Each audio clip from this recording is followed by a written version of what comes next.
E a gente tava conversando aqui antes, vamos falar lá do caso que você participou, né? E que eu já tinha vivido ali, Brumadinho.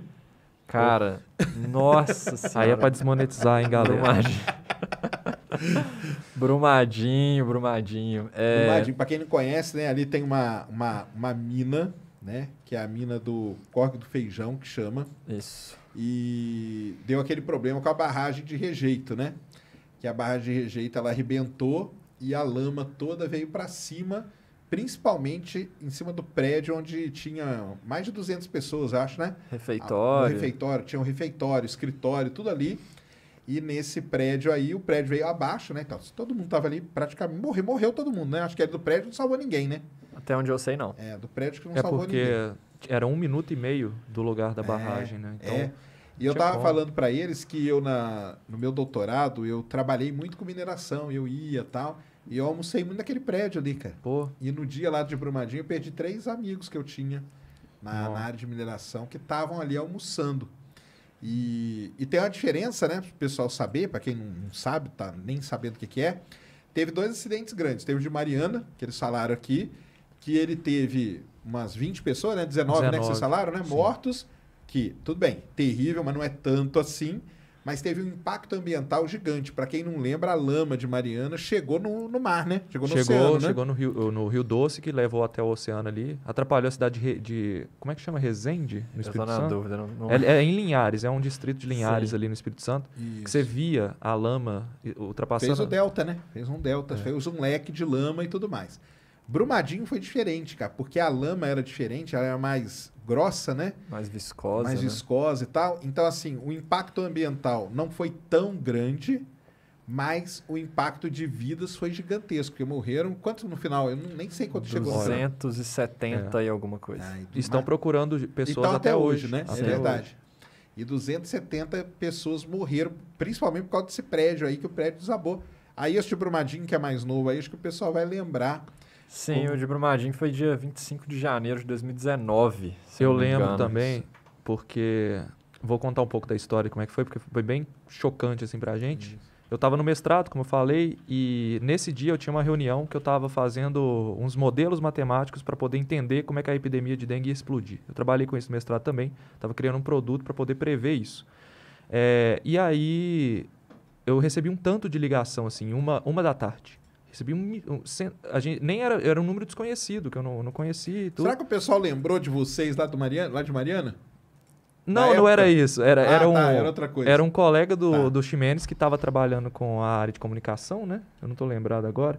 Mas eu recebi um monte de ligação. E eu estava nessa reunião do mestrado que acontecia, tipo assim, uma vez por mês. Então não podia sair. Então eu recebi, na hora que eu saí da reunião, era tipo umas 4 horas, que eu fui pegar o celular e falei, teve um rompimento de nova barragem. E aí você lembra de novo de Mariana. Quando eu liguei pro Ximenes, eu falei, cara, é aqui do lado.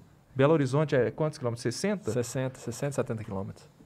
O Ximenes já não estava atendendo mais. E aí eu falei, pô... E ele tem terreno, a mãe dele tem terreno lá, né? Tem uma parte da minha família que tem prima e tal, tem alguns amigos também, o pessoal tem um pedacinho de terra lá, né, um sítio e tal, coisa pequena mesmo, e tem algumas fazendas em volta. Eu falei assim, olha, no lugar onde eu tô acostumado aí, eu acho que não vai ter atingido, porque nunca fiquei sabendo nada de barragem Mas você via a mina, aberta. alguma coisa ou não? Não dava pra eu ver a Entendi. mina. Mas eu falei assim, nas fazendas na região deve ter acontecido alguma coisa. E aí eu já sabia o caminho muito bem, ia lá sempre e tudo mais. Aí um cara colega meu da comunicação, ele falou assim, tô caçando alguém pra ir comigo. Eu falei, eu também. Então vamos embora. Aí eu passei, busquei ele no centro da cidade, busquei uma outra amiga dele. A gente foi por esse lado, que é o lado que não era o lado da cidade de Brumadinho. Quando a gente chegou no lugar do desastre, lá do caos e destruição, não tinha polícia, não tinha bombeiro, não tinha nada, tava tudo do outro lado. E não tinha mídia, né? Não tinha mídia. E eu com uma câmera na mão, microfone, comecei a gravar e, gente, sério, foi a coisa mais assustadora que eu já vi na vida, assim, porque eu já conhecia o lugar. Então, uma estrada que fazia uma descida, depois uma subida, tinha uma quantidade de lama mais alta do que eu, uma coisa, assim, absurda, e não parava de vir aquela água ali com lama, né, descendo. E foi muito assustador. A partir daquele momento eu já comecei a gravar algumas imagens e tal, comecei a questionar o pessoal, aí logo depois começou a chegar a polícia, já tava voando aqueles helicópteros procurando pessoas. A gente conseguiu conversar com pessoas que perderam muita coisa, conseguiram fugir. Outras pessoas que falaram que familiares estavam presos, mas não tinha sinal de nada. Se olhava para a lama, era só lama. É uma visão, assim, apocalíptica, né? Apocalíptica, completamente. E aí eu peguei o carro, tive a ideia de entrar um pouco mais para dentro da região e tem pelo menos uma imagem que ficou muito famosa, a imagem do pontilhão, né? De ferro, de trilho, de trem, que era o trilho do próprio trem da Vale, né? Aquela imagem ali do pontilhão quebrado, eu subi no pontilhão, cheguei, inclusive eu tava fazendo um stories, né? Gravando um stories lá pro Olá Ciência, Instagram do Olá Ciência. Quando eu olho pro lado, cara, é uma coisa assim, aterrorizante, porque é de perder de vista. É uma coisa enorme. Eu assisti na televisão antes de ir pra lá, o início. Eu falei assim, deve estar uma coisa absurda e tal. Quando eu cheguei lá, não tem dimensão, porque é um pontilhão que são prédios e prédios de altura, que a lama arrebentou. E você olha para aquilo, é uma estrutura de concreto, de metal. Você olha para aquilo, como é possível? Como é possível? Uma dimensão assim, floresta foi completamente devastada e tinha uma pousada, né? Uma pousada que era uma pousada até que um pessoal de uma classe mais alta estava acostumado a ir para poder curtir a vida ali. O pessoal que não sabe, aquela região é uma região bem bonita, né? Sim, é uma região muito bonita. Ela bate ali no museu, como que chama? Inhotim, né? Que é um museu muito bonito que tem ali em BH e tudo. É uma região bonita pra caramba, né? Sim, é uma região belíssima, tem muito turismo lá, querendo esse ecoturismo e tudo mais. Isso. E foi essa coisa assustadora, são imagens assim, que até hoje eu não consigo conceber a dimensão, assim. Eu já visitei algumas outras barragens da região, depois que aconteceu isso. Eu fui lá para poder ver e tal. E eu ainda não consigo conceber o quanto que aquilo ali de altura transfere para o solo e faz aquele desastre que fez e leva tudo. Não existe nada que fica no meio do caminho. O que mais me marcou foi que o Ximenes entrevistou algumas pessoas. Lembra daquela moça que estava correndo no meio da mata ali? Não, são casos assim... absurdos. A gente conversou com uma mulher que ela estava sentada no chão lá, ela com o marido na época e com a filha. E ela contou, ela levou a gente até o lugar onde a casa dela ficava e ela mostrou as pegadas dela e da filha na lama, enquanto elas corriam da lama. Pra fugir da onda de lama. E ela contando, ela se emociona lá, a gente nem conseguiu filmar exatamente ela falando, a gente pegou só o áudio. E vocês colocaram esse vídeo no canal? Tem esse vídeo no canal. Tá lá. 2019? 2019. Sim. Teve um outro caso também que me marcou bastante, que foi quando eles... Acho que foi no dia seguinte que vocês voltaram lá, eles entrevistaram um rapaz que ele estava trabalhando na hora do desastre. Ah, isso aí. E aí, assim, essa fala me marcou muito, porque a gente descobriu uma informação antes de todo mundo, que é o legal vamos dizer assim, do jornalismo investigativo, né? Eu me senti como se a gente tivesse com uma informação exclusiva, mas muito tensa, porque o que aconteceu? Esse rapaz ele estava trabalhando num escritório, não sei se ele era contador, alguma coisa financeira administrativa que ficava distante do restaurante que foi mais atingido. Mas essa área também foi atingida. E ele conta que ele foi no banheiro, acho que a meio-dia 28, ele tinha mandado uma mensagem, acho que para a filha ou a irmã dele, não lembro quem era, colocando lá, estou aqui, tudo bem, beleza? E tinha marcado no WhatsApp a hora. Ele foi no banheiro, fez o xixi lá, na hora que ele saiu, a colega de trabalho dele já estava gritando ele para sair correndo, porque tinha acontecido alguma coisa. Eles estavam ouvindo um barulho de trem desabando, de trem o barulho, né, cara? descarrilhando. Absurdo. E aí eles correram e foi o primeiro vislumbre assim, que a gente teve de qual foi a hora exata do rompimento. Certo. E quando saiu, a gente vê lá que foi 12:30 mais ou menos, foi exatamente no momento do almoço da galera. Por isso que estava cheio, pessoal, o tal do refeitório. Sim. E aí, por essas imagens, a gente, antes de ter qualquer perícia, né, a gente já sabia que provavelmente foi entre meio-dia 28 ali e meio-dia 35, que é a hora que ele tinha mandado a mensagem. Então, é assustador, assim, eu até arrepio quando eu lembro disso. E, cara, nunca mais, assim, não pode acontecer uma coisa dessa de novo, né? Porque é um impacto não só para as famílias ali da região, chocou muito. Teve uma colega minha que trabalhava comigo, que perdeu uma colega que era bióloga, trabalhava na Vale e tudo. Choca, muda a região e acaba que impacta tudo, desde a economia até a parte ambiental também. Exatamente. Né? O turismo ali deu uma afetada? Deu demais, porque inclusive tem uma questão logística que afetou, que eu acho que foi muito pior. A gente ficou sem água lá no sítio Pessoal Certo. Por quê? Porque a água vinha de Brumadinho e a lama rompeu. Durante 3 meses Ficou sem água. ficou sem água fácil, né? Precisava poço artesiano e tal, esse tipo de coisa. Mas o acesso para a cidade, ele começou a ser um acesso extremamente difícil, assim. Então você tinha que dar uma volta enorme, quilômetros e mais quilômetros. E acabou que construíram uma ponte lá depois. Foi relativamente rápida essa intervenção depois que eles fizeram. Mas, assim, é muito assustador você ver o poder de destruição do ser humano, né? De certa forma, assim. Exato. Porque o que a gente fez, deixou acontecer. E é muito imperdoável, assim. Não tem valor que pague isso, não. Inclusive, o que o Lucas falou, eu fui no dia, fiquei até a noite. Eu tentei acessar a uma região muito mais próxima da lama durante a madrugada, que tava tendo equipe lá, né? Não Você foi, ficou lá. Fiquei lá. Foi ficando. Foi ficando, voltei para Belo Horizonte, era início da madrugada, dormi umas 2 horas, tomei banho, voltei no outro dia de manhã às 5 para poder ir pro Filmando, lado tudo de isso Brumadinho. registrando, Tudo isso registrando. Legal. A gente gravou. A gente gravou, a gente tinha uma sequência de stories também no Instagram do La Ciência e tal. E aí a galera, né, tipo, vocês são um canal de ciência, o que vocês estão falando disso? A gente chegou a fazer algumas analogias, assim, tal, porque do ponto de vista científico, né, do mesmo jeito que a ciência acerta, ela erra, assim. E a gente queria entender onde que foi o erro ali, né? No final das contas, a investigação provou que teve uma série de falhas humanas e tudo mais, do ponto de vista de avaliação das estruturas e tudo. Exato. Mas é muito interessante ver esse outro lado, assim, da divulgação científica, assim. A gente entendeu muito isso como uma comunicação de ciência na época. Claro. Porque é, o negócio, é aquilo É a que eu oportunidade. volto a falar, cara. É um negócio que impacta a vida da pessoa, né? Exatamente. Diretamente. E eu lembro disso aí, eu fiz vídeo na época e o pessoal até da Vale veio me encher o saco, entendeu? Me torraram bem o saco, na verdade. Eita. Porque o que acontece ali é o seguinte, cara. Eu já tinha ido ser banca de tese ali do pessoal que usava a lama para fazer tipo tijolo, Sim, estrutura sim. pré-moldada e tudo, sabe? Então, meio assim, você não precisava daquilo, cara. O problema é que para construir isso aí, a empresa ia ter que gastar uma grana ali para ter essa estrutura, essa planta aí para criar. E eles preferiram, cara. Não precisa de nada disso não. Foda-se, cara. Joga água aí dentro dessa represa aí e vai. Cara, jogou água, cara. A água infiltra uma hora, cara. Não aguenta, cara. Não tem nada que é para sempre, entendeu? A água vai ali devagarzinho, infiltrando. E na hora que desaba tudo, o problema é a lama toda que vem em cima, né? Sim. Isso que veio. Porque aquelas barragens ali, elas são muito antigas, porque esse negócio o pessoal não usa mais. Essas barragens de rejeito e o jeito que ela é construída e tudo, né? E tem algumas cidades ali que elas correm risco ainda até hoje. Continua. Eu segui acompanhando, né? Depois eu entrei em vários grupos e tal, acompanhei com muita gente.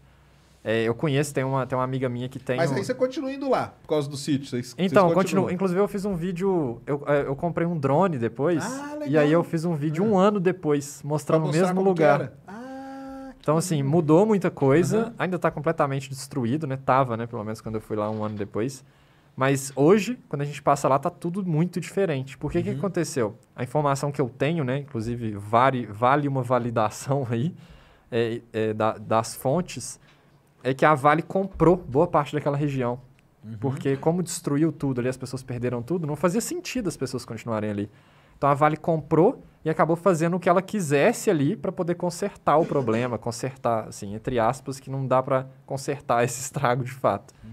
Mas aí eles mudaram muita coisa, colocaram estação de tratamento lá de água para eles conseguirem trabalhar, tem tipo uma infraestrutura sinistra. Então, essa imagem da infra eu já vi. Tem uma infraestrutura Absurda, porque absurda. eles continuam lá procurando, Sim. né? O Corpo de Bombeiros continua Tá lá. lá até hoje. O Corpo de Bombeiros continua lá fazendo essas buscas. Se eu não me engano, são 9 corpos que ainda estão desaparecidos. E encontraram, assim, é muito estranho, porque encontraram um pedaço de um corpo, né? Não encontra mais o corpo. Não, Encontra pedaço, e mesmo na época lá, no dia, não encontrava corpo, porque a força da lama é muito destruidora mesmo. Mas é muito maluco isso. Eu conversei com alguns professores, você falou do lance do tijolo. A gente chegou a tentar fazer um projeto de divulgação científica com um professor que é responsável na parte de mineração da UFMG lá, do Departamento de Minas, Engenharia de Minas. Ele trabalha com tijolos de rejeito. Então, é exatamente isso. Construir casa, inclusive ele mostrou pra gente um vídeo de uma casa que ele construiu, com tijolo de rejeito. Isso que é foda, porque esse negócio, é tipo, ele não é um negócio novo, entendeu? É um negócio que o pessoal já sabia, porque isso é um problema, cara, ali, pra quem não sabe, né, é o entorno de Belo Horizonte todinha, né? É mineração. É mineração, entendeu? E mina em cima de mina, e uma mina maior que a outra, e assim vai. Então, a turma ali da UFMG e da UFOP também, da Federal de Ouro Preto, né, da Engenharia de Minas ali da UFOP, eles trabalham muito com alternativas e pensando, né, o que fazer com esse material todo que sai da mina, né, cara? Tem que fazer alguma coisa, né? Isso que você falou sobre BH e região tá ali na mineração é muito icônico, porque quem vai em Belo Horizonte, chama Belo Horizonte, porque se você olhar de um lado, é um Belo Horizonte mesmo, tem a Praça do Papa ali, muito bonita, mas se você for do outro lado da serra, tá tudo comido. Tudo né? comido. Então você vê realmente o impacto e agora a gente tá com queimadas, então tá piorando tudo ainda.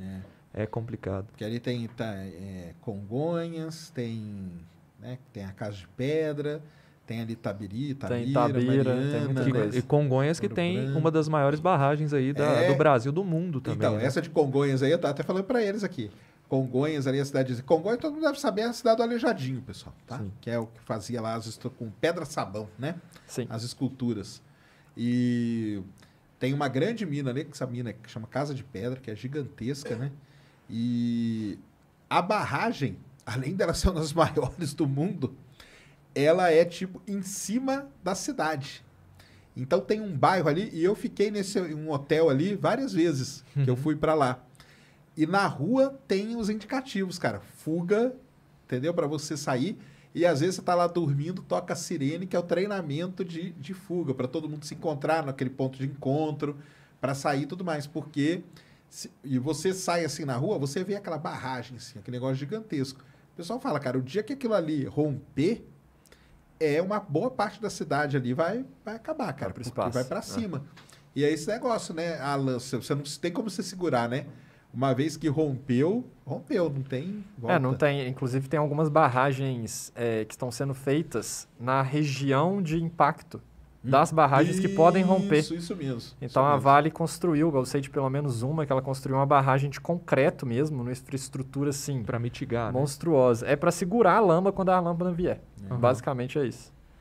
Então, isso que nós estamos falando aqui de BH, porque tem esse problema todo acontece lá no Pará. Acontece. Só que lá no Carajás, né? Carajás. Só que lá no Pará, cara, imagina, né? No meio do mato. O dia que romper, ninguém vai nem saber. Mas lá tem um problema seríssimo também com barragem de rejeito, entendeu? Entendi. Então vocês participaram ali ativo. E aí, até aquela pergunta que eu fiz, teve alguém de Mariana que lembrou de vocês na época ou não teve? Não. Foi um outro público. Eu acho que quando a gente fez Mariana, o público era muito restrito, assim, né? A gente Entendi. tinha poucos... A gente não tinha nem 1000 inscritos, então esse público provavelmente ainda tá lá, mas eles não se manifestam tanto. É um público que acabou se perdendo. Que aí quando foi Brumadinho, vocês já estavam... Em Murumadinho, a gente tava com 30 mil, 30, 35. 40 mil. Não lembro chegando exatamente. Mas E- cresceu bastante nessa época também. Nessa época também. Os vídeos ficaram legais. Mas até que, pensando assim, como estratégia, né, de crescimento no YouTube, isso não... A gente viu que, apesar da gente estar cumprindo a nossa missão de entregar conteúdo Claro. e tudo, isso, se você for pensar a longo prazo, não se sustenta. Porque, Sim. primeira coisa, o YouTube ele não favorece esse tipo de conteúdo, porque está falando de tragédia. Exato. Então, ele vai diminuir o alcance. As pessoas que chegaram para ver aquilo que aconteceu ali. Normalmente É as aquele pessoas... ponto, né? É só aquele ponto, aquele pico, né? É tipo assim, é o cara que quer ver o foguete explodindo. Isso Entendeu? mesmo. Ele não quer ver o processo, a ciência por trás. Então, como é que eu faço para conquistar essa pessoa para ela ficar ali depois? Então, tem que ter uma estratégia. Hoje, a gente vê que a gente precisa determinar. Chegou público novo, eu vejo o YouTube como árvores. Né? Como eu falei mais cedo, o YouTube, para nós, hoje, ele é um produto da nossa empresa. Então, a gente tem... O produto final é a informação que a gente está vendendo. A diferença é que quem está pagando são os anunciantes que anunciam os vídeos no YouTube, pessoas que patrocinam vídeos e tal. O consumidor final não está pagando, ele está recebendo a informação gratuita, que faz parte da nossa missão aqui. Mas por que árvores, né? A gente nutriu essa árvore da Covid, a gente está falando de Covid e tal. Chegou um momento que essa árvore para de dar fruto. Qual que vai ser a próxima? Então, vamos nutrir ela. Se eu faço vamos dizer assim, eu coloquei adubo e coloquei tempero para ela crescer, tipo Brumadinho, foi uma árvore que ela nasceu grande. Como é que eu vou fazer essa árvore dar fruto? Porque é gente que se interessa por tragédia, ou gente que está preocupada. O que mais que essas pessoas gostam? Então é um trabalho muito interessante que tem que ser feito.